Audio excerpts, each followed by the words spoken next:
Senator Paul, I have never lied before the Congress, and I do not retract that statement. This paper that you are referring to was judged by qualified staff up and down the chain as not being gain of function. Let me finish. You take an animal virus and you increase its transmissibility to humans, right. You're saying that's not gain of function? Yeah, that is correct. And Senator Paul, you do not know what you are talking about, quite frankly. And I want to say that officially. You do not know what you are talking about. Okay, you get one person. Let's read from the NIH definition of gain of function. This is your definition that you guys wrote. It says that scientific research that increases the transmissibility among mammals is gain of function. They took animal viruses that only occur in animals, and they increased their transmissibility to humans. How you can say that is not gain of function? It is not. It's a dance, and you're dancing around this because you're trying to obscure responsibility for 4 million people dying around the world from a pandemic.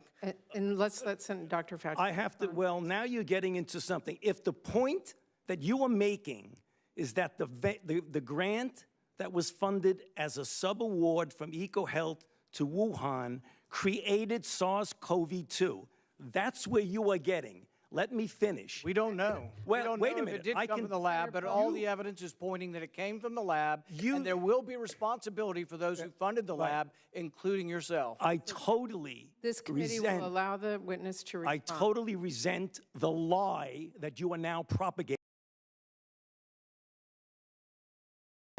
Senator, because if you look at the viruses that were used in the experiments, that were given in the annual reports, that were published in the literature, it is molecularly impossible. No one's saying those viruses caused it. It no is one is molecularly. alleging that those viruses caused the pandemic. What we're alleging is that gain-of-function research was going on in that lab, and NIH funded it. That is you can't not. Get away from it. It meets your definition, and you are obfuscating the truth. I'm not obfuscating the truth. Senator You are the Paul's one. Time is expired, but I will allow the witness to. Let me just finish. I want everyone to understand that if you look at those viruses, and that's judged by qualified virologists and evolutionary biologists, those viruses are molecularly impossible to result in SARS-CoV-2. Viruses caused the pandemic. Paul, we're saying they are gain-of-function viruses because they were animal viruses that became more transmissible in human, and you funded it. And you admit the truth. And you implying. Senator Paul, your time has expired, and I will allow witnesses who come before this committee to respond. And you are implying that what we did was responsible for the deaths of individuals. I totally resent that. And if anybody is lying here, Senator, it is you.